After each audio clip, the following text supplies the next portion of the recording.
Bonjour, bonsoir à tous et bienvenue dans cette nouvelle vidéo. Aujourd'hui, nous allons étudier la SDL.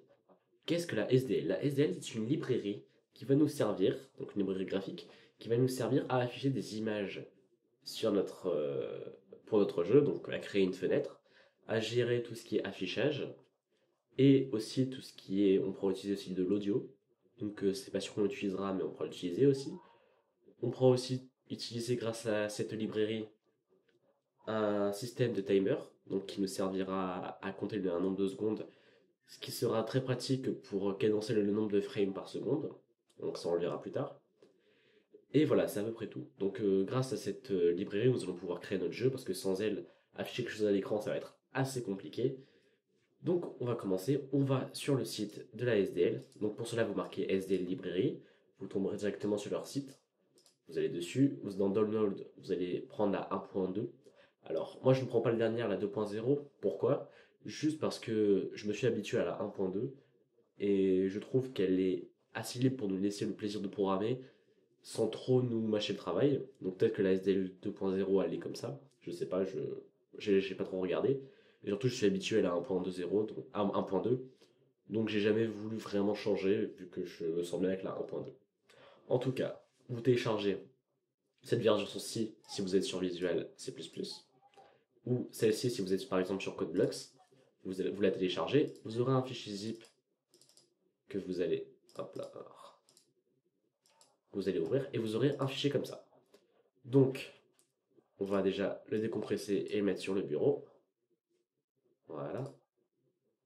Alors, il va pas vite aujourd'hui. Voilà.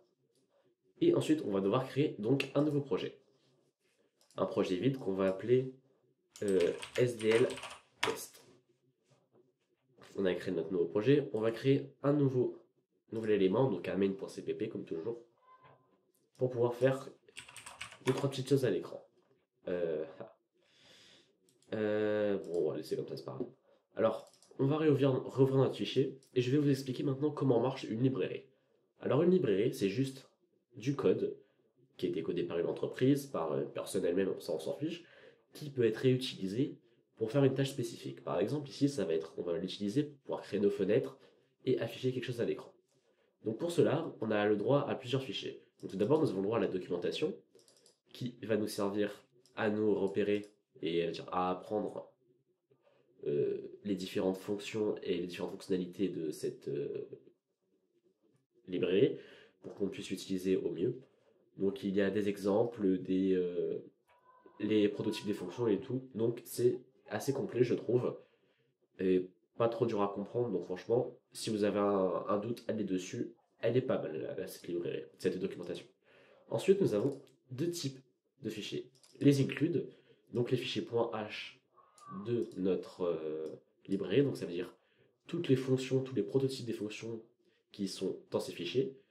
Donc on va devoir dire à Visual Studio où sont ces fichiers .h pour que quand nous écrivons par exemple une fonction de la SDL, nous puissions avoir le prototype et donc que le compilateur puisse le connaître. Et ensuite nous avons les fichiers lib. Alors nous on est en 86, et donc les fichiers lib, c'est les fichiers, c'est juste le code de la SDL. C'est grâce à ce code que la compilation pourra s'effectuer et que tout ça marchera. Et le point DLL, c'est...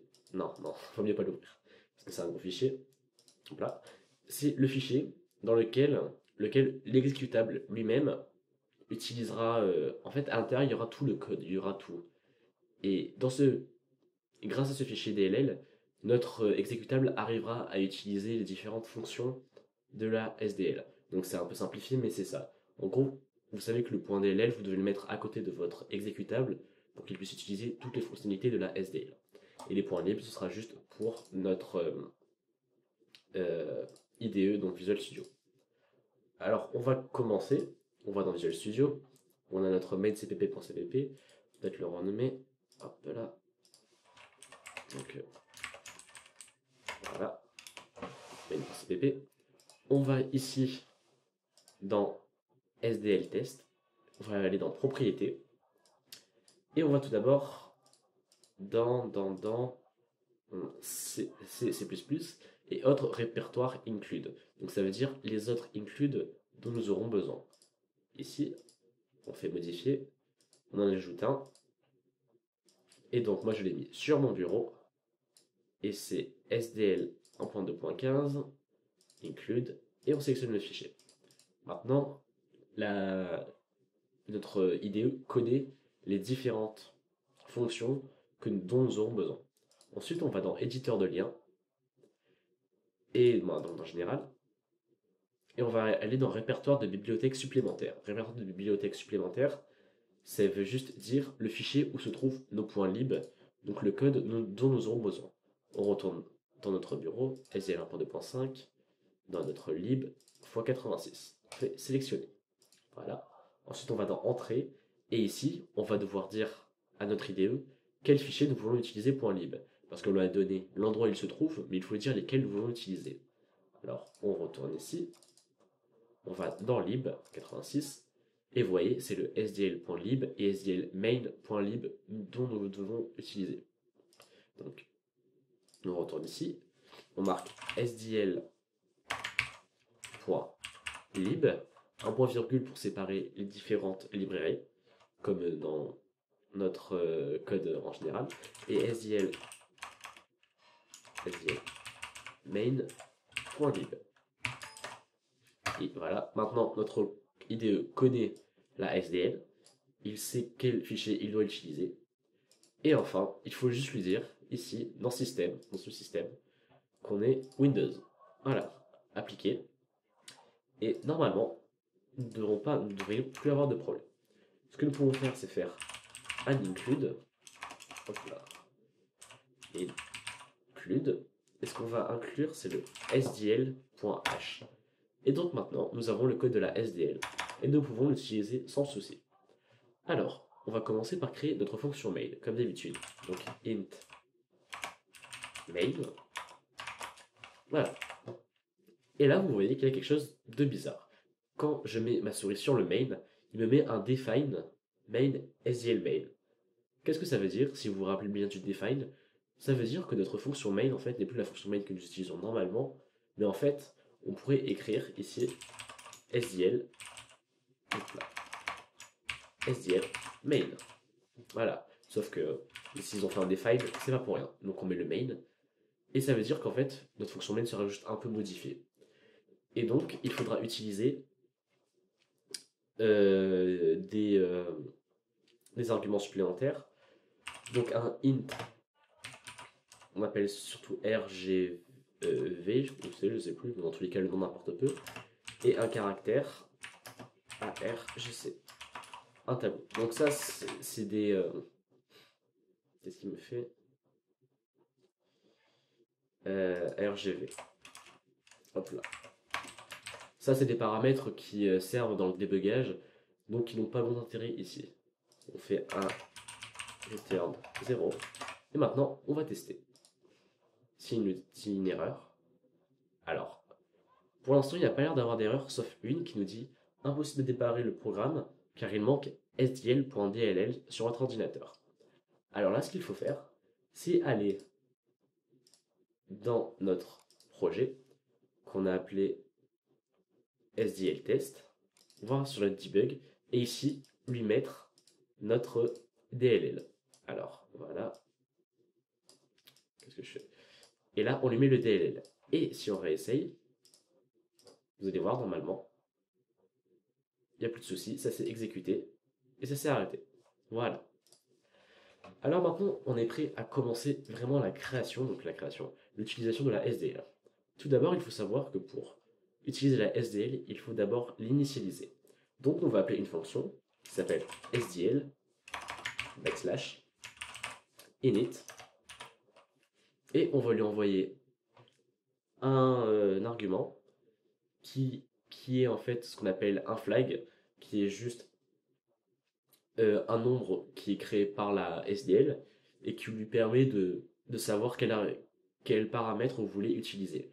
Donc les flags c'est pas très important, vous savez juste que ici vous devez mettre un nombre qu'a créé la SDL et c'est un define encore une fois, donc c'est un SDL init et ici vous pouvez voir les différents defines qui ont été créés par la SDL Et donc ici, c'est nous, ce qu'on veut initialiser. Par exemple, on pourrait faire SDL init everything. Et donc, on chargerait tous les composants de la SDL. Ce n'est pas très pertinent de faire ça parce que tout charger en mémoire, ça veut dire prendre plus de mémoire pour des choses qui ne pourront peut-être pas nous intéresser. Donc, nous, ce que faisons, nous mettons SDL init video. Et pour l'instant, voilà, c'est ce que nous avons besoin. Si on veut, par exemple, utiliser autre chose, il faut mettre cet opérateur. Donc, on appelle ça les opérateurs bit à bit. Pour l'instant, on les a pas étudiés. C'est pas très important de les étudier pour l'instant. Si vous voulez aller un peu plus loin, faites une recherche sur internet, ça va très vite. Hein. Juste, sachez pour mettre deux arguments 3, 4 ici, vous devez juste mettre 7 opérateurs. Bah, vous pouvez mettre maintenant SDL et init, par exemple, je sais pas, init timer, dont on aura besoin aussi dans d'autres vidéos, mais je ne pense pas que je vais l'aborder tout de suite ici, le SDL timer. Donc voilà, par exemple, là, vous avez initialisé deux composants de SDL, tout ce qui est composant vidéo et tout ce qui est composant du timer. Et pour finir, ce qu'il faut faire, c'est faire un SDL, hop là, SDL, kit. Et enfin, un point virgule. Et là, notre programme est créé, on a chargé la SDL, et enfin, on l'a déchargé, si je puis dire, comme ça. Si on relance, il n'y a pas de souci, on charge, et c'est fini. Maintenant, ce serait bien de pouvoir faire une fenêtre. Alors, ce qu'il faut savoir, c'est que dans la SDL, tout, enfin quasiment tout, c'est une surface. Tout objet qui est sur l'écran, on appelle ça une surface. Une surface, c'est par exemple la fenêtre, c'est par exemple une image qui sera sur cette fenêtre, un carré par exemple que vous allez faire, tout ce qui est affiché à l'écran, c'est une surface. Une surface, alors c'est une variable qu'on va créer, donc SDL surface, voilà, qu'on va appeler par exemple screen. Voilà. Ensuite, il faut dire à la SDL qu'il faut qu'elle crée une fenêtre et que l'adresse mémoire de cette fenêtre soit mise dans notre screen, donc dans notre SDL surface. Donc pour cela, on va faire en sorte que ce soit un pointeur pour que ce soit plus simple. Et ce que nous pouvons faire, c'est que appeler la fonction SDL ah non. Je dis pas de bêtises. SDL 7 vidéo mode, voilà, j'ai eu un trou. Cette vidéo mode, et donc là ça veut dire on appelle une fonction qui crée une fenêtre avec les tailles indiquées, le nombre de bits par pixel, ça j'y reviendrai après, et un flag aussi, ça j'y reviendrai après. Et ensuite, on renvoie l'adresse mémoire de cette fenêtre qui sera sauvegardée dans screen, dans le pointeur de surface screen, et donc on pourra l'utiliser plus tard. Alors, un width, on va mettre du 500 par 500. Le nombre de bits par pixel, c'est en gros le nombre de couleurs que qu'un pixel de cette fenêtre pourra afficher. Vous savez que plus on met de bits, plus on a de possibilités en termes de mémoire, et donc on peut enregistrer plus de données. Un bit, oui, non, donc 8 bits, donc un octet, ça fait plus de 250 possibilités. Ici on dit 32 bits, donc 32 bits, c'est 4 octets, et donc avec lequel on pourra faire beaucoup de couleurs. Je ne sais plus le nom exact parce que c'est quand même un grand nombre. Et donc ici c'est juste pour dire qu'en gros on veut afficher quand même un grand nombre de couleurs par pixel. C'est pour avoir une... Aujourd'hui toutes les images sont quasiment à 32 bits par pixel. Et par rapport à ça il n'y a pas de souci. Donc vous mettez 32, vous ne posez pas la question, voilà. Et enfin un dernier paramètre qui est encore un flag, donc encore un define créé par la SDL pour lui donner un, un paramètre. Et cette fois il faut lui dire est-ce que ma surface sera stockée dans ma RAM, donc dans ma mémoire vive, ou dans ma mémoire vidéo. Parce que il faut savoir que dans la mémoire vidéo, si je dis pas de bêtises, la mémoire vidéo, il arrivera à y accéder plus facilement, plus vite. Il arrivera à accéder plus vite à la mémoire vidéo et donc à manipuler les données plus vite. Mais le plus souvent, dans une mémoire vidéo, il y a moins de place. Donc c'est pour ça qu'on le met souvent dans la RAM. Donc c'est à vous de choisir dans le programme où vous voulez les mettre. Moi, pour les programmes que je vais faire, c'est des petits programmes, je les mettrai dans la mémoire vidéo. Donc, il faut faire SDL, SDL, HW, surface. Et donc là, on enregistre dans la mémoire vidéo. Voilà. Et donc ici, on a créé notre screen. Si on lance, vous allez voir, il y a une fenêtre qui apparaît et qui enfin et qui s'enlève. Donc jusqu'ici, il n'y a pas de souci, on a réussi à faire ce que l'on voulait. Maintenant, ce qu'on va essayer de faire, c'est faire en sorte qu'on puisse créer un carré, par exemple, rouge, sur cette fenêtre. Alors, pour ça, on va recréer une SDL surface, avec un pointeur encore, qu'on va appeler carré ou square en anglais.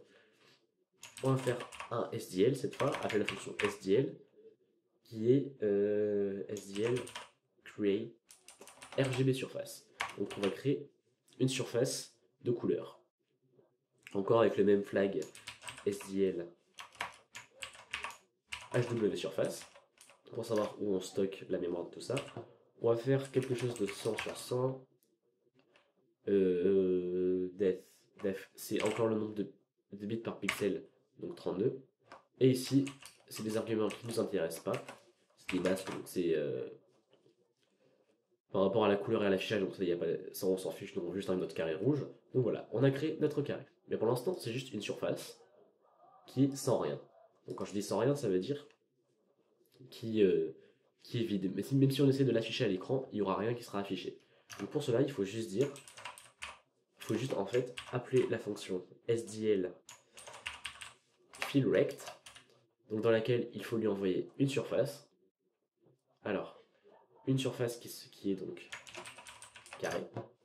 On lui envoie ensuite, il veut un SDL rect. Alors un SDL rect, c'est une structure qui contient 4 variables. Donc une variable, 2 variables de position et 2 variables pour la taille. Quand on nous demande souvent, quand on nous demande une SDL rect, c'est souvent pour savoir si on prend l'intégralité de la surface ou si on en prend qu'une partie. Ici, on veut colorer l'intégralité de notre surface, donc on met un 0 pour dire, en gros, on veut tout. Et enfin, il nous demande un uint32, donc qui est un type de la SDL, qui veut dire unsigned int 32 bits, donc un gros format. Et donc il s'appelle color. Donc en fait, ce sera un format qui nous servira pas tout le temps, mais principalement pour envoyer des couleurs. Et pour lui envoyer une couleur, on va appeler une autre fonction de la SDL qui s'appelle SDL map RGB. Et donc, cette fois-ci, la map RGB, on lui envoie 4 arguments. Donc déjà, on lui envoie un SDL pixel format. Donc c'est toutes les informations relatives à notre surface par rapport, par exemple, au nombre de bits par pixel. Ensuite, on doit lui envoyer 3 valeurs qui sont les 3 couleurs primaires, qui sont 3 valeurs qui vont de 0 à 255. Et en mélangeant ces 3 valeurs, on arrivera à avoir une couleur. Donc déjà, on lui envoie le SDL pixel format. Donc ce qu'on va faire, c'est appeler carré. Donc vu que c'est un pointeur, on utilise l'opérateur flèche. Et on l'envoie carré format. Voilà. Ensuite, on doit lui envoyer une teinte de rouge. Donc nous, on veut du rouge, vraiment rouge, donc on envoie 255. On ne veut pas de vert, et on ne veut pas de bleu. Voilà. Et maintenant, nous avons appelé notre SDL fillRect. Si on lance, vous allez voir que rien ne se passe. Pourquoi? Parce que nous avons créé notre surface, carré, nous l'avons colorée, nous ne l'avons pas affiché à l'écran. Alors pour faire cela, il faut appeler la fonction SDL bleed surface, qui demande en argument la surface à mettre sur l'écran, donc carré. Si on veut l'intégralité de cette surface ou une partie de cette surface, nous on en veut l'intégralité. Ensuite, un SDL surface pour savoir sur quel écran on le met, ou sur screen. Et enfin, un dernier SDL rect qui lui nous servira par exemple, lui nous sert à mettre la position de la surface sur l'écran. Donc ce SDL rect, lui, par exemple, on lui mettra le X à 500 et le Y à 100, et ben, les coordonnées sur l'écran seront de x500 et y100. Ici, la taille n'a pas grande importance. Hein. Bon, faut quand même mettre une taille, sinon il n'affichera rien. Mais ici, ça n'a pas grande importance. Nous, on est à 0, donc ça veut dire position 0. Et si on relance, normalement, il n'y aura toujours rien. Et pourquoi? Parce qu'en fait, je vous ai peut-être un peu menti quand je vous ai dit que c'est pour mettre sur l'écran. Ici, en fait, quand on met un bleed surface, il faut savoir que la SDL, en quelque sorte, prépare une image. Ça veut dire qu'elle prend une image, donc vierge, et quand on dit bleed surface, ça veut dire qu'on lui met dessus notre surface. Donc sur cette image vierge, on lui colle notre surface, donc carré, qui est un cube rouge de 100 sur 100. On lui prend l'intégralité, donc on prend toutes ses surfaces. Et ensuite, on lui met sur le screen. Mais ensuite, il faut que cette image vierge, donc qu'on a modifiée, la mettre, elle, à l'écran. Donc pour cela, ce qu'il faut faire, c'est faire un SDL flip. Voilà. SDL flip. Et on lui envoie quoi? La surface de notre screen. Donc en fait, c'est juste pour la rafraîchir. Voilà.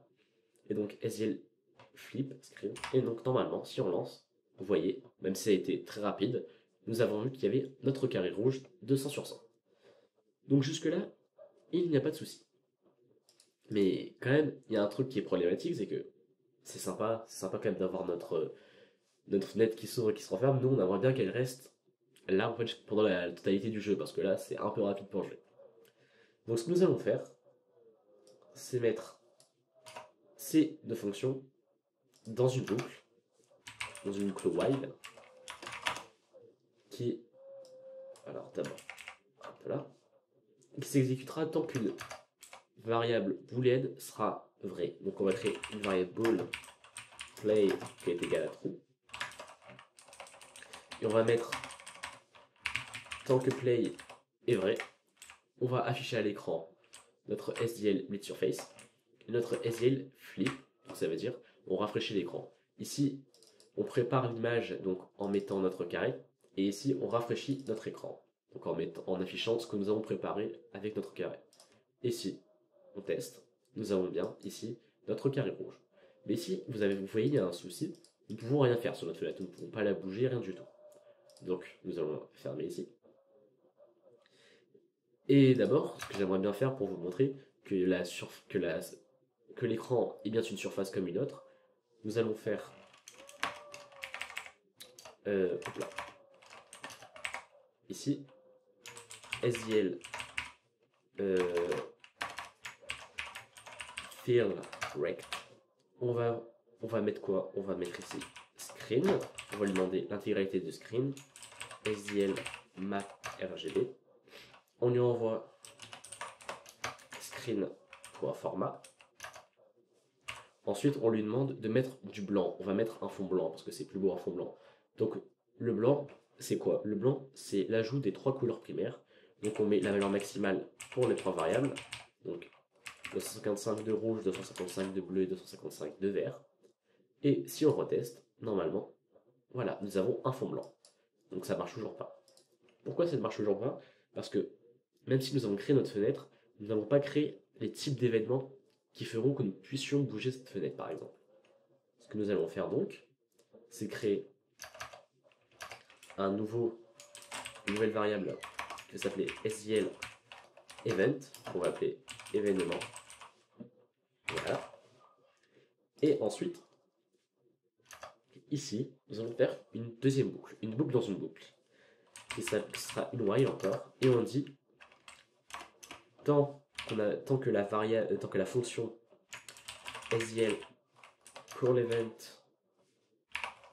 et on va événement, donc ici l'adresse mémoire d'événement, et on rentre dans cette boucle. En fait, la fonction SDL pull event dit tant qu'il y a un événement qui se produit, donc un événement ça peut être une touche du clavier qui est appuyée, on bouge par exemple la fenêtre, on appuie sur une touche de notre souris, ou par exemple si on utilise un joystick avec une manette par exemple, et bien tant que SDL pull event, tant qu'il y a un événement, et ben on range cet événement dans notre variable que nous avons créée plus haut, et ensuite on va faire quelque chose. Donc ça veut dire que maintenant, s'il y a un événement, on va pouvoir faire quelque chose.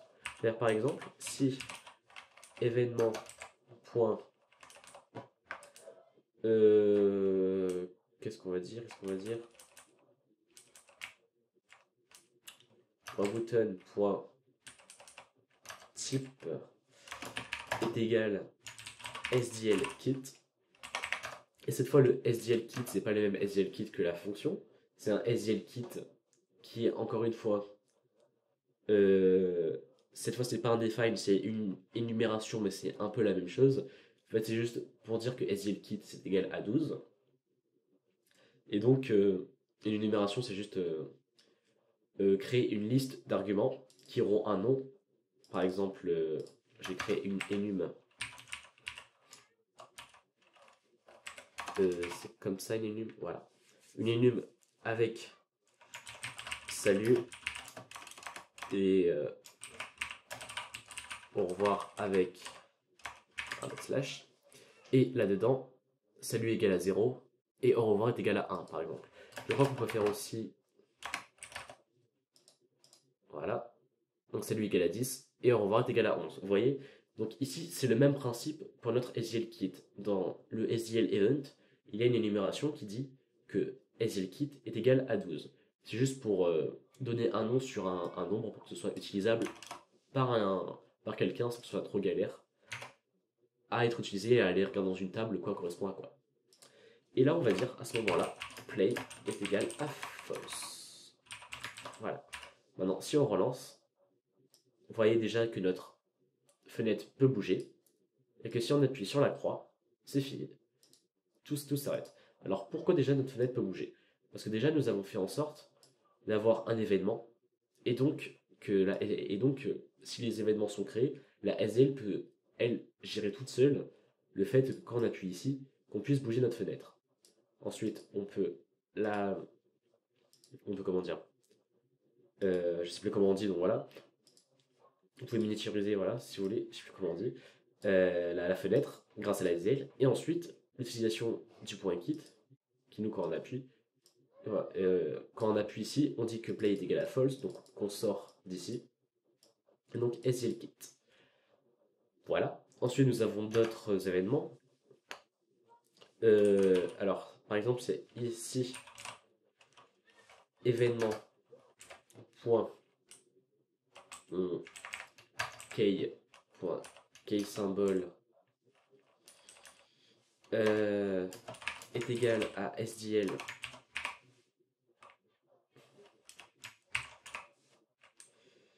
je vais vous expliquer après, hein, juste j'ai réécrit Z par exemple. Alors à ce moment-là,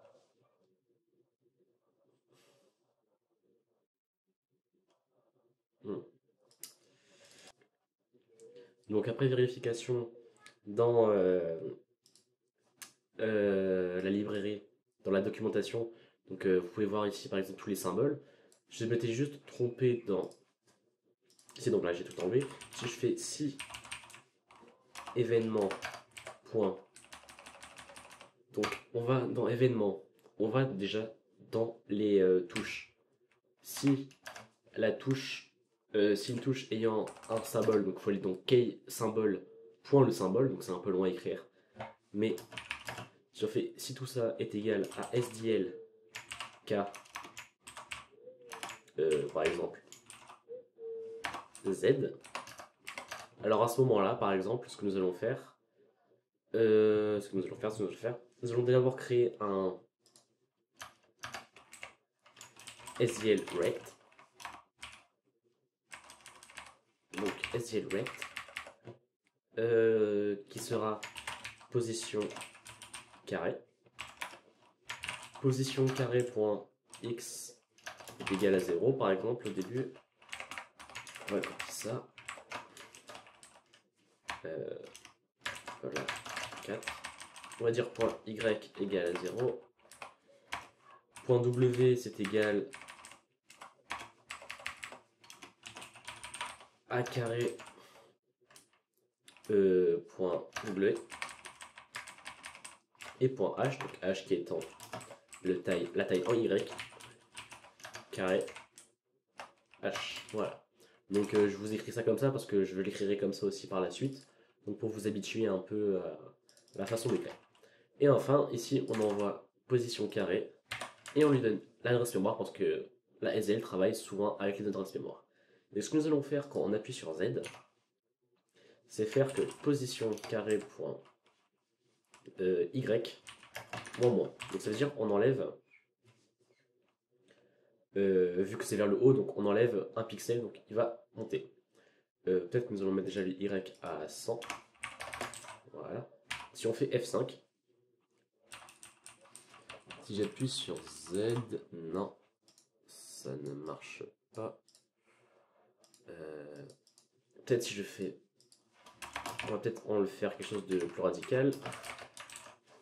Moins 10. C'est Z. Non plus. Pourquoi il bouge pas? Pourtant j'ai mis position carré ici. C'est bizarre, c'est bizarre, c'est bizarre. J'ai dû faire une erreur quelque part. Si événement... Déjà, ce que nous allons faire une chose déjà, c'est... Je vais vous montrer déjà un problème. Donc tout à l'heure, pour tester, j'ai fait un include au stream. On va refaire ce que nous connaissons déjà. std2.2.cout. Et ici, on va dire input z std2.endl. Voilà. Hop là. Et voilà. Et maintenant, vous allez voir quelque chose de bizarre. C'est que, d'accord, c'est bien beau, mais on n'a pas notre petite console. Donc la SDL fait quelque chose. Alors, on va remettre ici. C'est que ce que nous envoyons, toutes les données qui sont envoyées normalement à la console, sont mis dans un fichier qui s'appelle std_out. Et ici, on n'a rien. Donc ça veut dire qu'il y a bien un souci. Alors, ici, j'ai fait une erreur très très bête. En fait, vu que oui, par exemple, moi je pensais que mon clavier était encore normal. Non, il a pris comme si c'était un clavier américain. Donc, je sais pas si ça vient de moi ou si ça vient de... Enfin bon. Le problème c'était juste que mon clavier était pris comme un clavier américain, donc il fallait que j'appuie sur W. Mais ça marche, si j'appuie sur W, vous voyez, il bouge. Et si je retourne ici, dans Asile Test, voilà, Input Z. Ici, nous n'avons pas de souci. Voilà. Mais vous avez vu quand même, il y a un problème parce que, d'accord, c'est bien, mais le carré, l'ancien carré à chaque fois qu'il bouge, n'est pas supprimé. Donc ce qu'il faut faire, c'est que le SDL fill surface du screen, on va le mettre tout le temps. Et donc, si on appuie cette fois-ci sur W, vous voyez, voilà. Ici, il n'y a pas de souci. Maintenant, ce que nous pouvons faire aussi, c'est faire des conditions. Une condition qui nous sera très utile, par exemple, c'est de faire si, donc encore événement point key point type est égal à un SDL SDL key up. Alors quand on dit ça, c'est que si événement.type SDL key up veut dire si une touche est lâchée. Key up dans le sens aussi une touche on remonte. Si une touche est relâchée, alors on va voir ici. Et là on va dire si une touche est relâchée, ça on enlève, ok. Input Z up. Et on va faire pareil pour l'autre. Else if key. Et cette fois on va mettre down. C'est down. Voilà. Et si on va mettre down. Et si on reteste, donc j'appuie sur Z, je relance, et là, il me met rien. Ah là là. C'est pas bon. Ah oui, c'est mon W. Oh, trop l'habitude avec le Z. Voilà. Input up, up, up. Et il me met pas le Z. Pourquoi il me met pas le down, sans doute, parce que je suis comme ça. Donc si j'ai comme ça, voilà, input Z down, input Z up. Voilà. Vous avez à peu près les événements, donc les événements on les verra tout au long de la série. Ouais, on les verra tout au long de la série sans aller vraiment dedans parce que nous aurons nous les événements de base juste pour appuyer sur les touches. Peut-être sur la souris, je ne sais pas, on verra comment ça se jouera notre jeu. Et voilà, donc vous avez les bases. Une dernière chose, et pas des moindres. Ici, il faut vous dire une chose, quand vous créez une surface, donc avec Creator GB Surface ou quoi que ce soit, vu que vous passez par un pointeur, en fait, il faut que vous disiez que la SDL crée tout dynamiquement. Donc, quand vous créez quelque chose dynamiquement, il faut le supprimer. Alors, juste avant le SDL kit, ce qu'il faut faire, c'est un SDL free surface et on va lui envoyer carré. Voilà. Donc, il faut faire juste ça pour les free surface et SDL. Donc, vous voyez free surface. Je sais plus s'il y a free timer aussi. Non, regardez, il y a juste free surface. Donc, voilà. Donc, il ne faut pas les oublier parce qu'il y aura sinon une fuite de mémoire. Bon, dans ce cas-là, il n'y aura pas vraiment de problème parce que dans tous les cas, la mémoire sera enlevée à la fin du programme. Mais si vous faites ça en plein projet et que vous devez détruire une surface, faites un free surface de votre surface, sinon vous perdrez de la mémoire. On n'est pas obligé de faire ça pour la fenêtre, car le SDL kit s'en charge tout seul. Il fait ce qu'il faut pour détruire la fenêtre au bon moment. Enfin, je crois que vous avez en tout cas les bases, que vous pourrez au moins comprendre sans trop de soucis ce que je vais faire par la suite. Pour la SDL, vous pourrez chercher tout seul, hein. En vous aidant de la documentation, vous pourrez continuer à programmer sans trop de soucis. Peut-être les timers, les timers sera juste la seule chose que vous verrez peut-être de nouveau avec moi. Et voilà, donc j'espère que cette vidéo vous aura plu. Entraînez-vous avec la SDL, essayez de comprendre vraiment comment elle marche. Parce que la prochaine fois, je ne mettrai pas trop de pause, hein, je coderai comme il faut. Allez.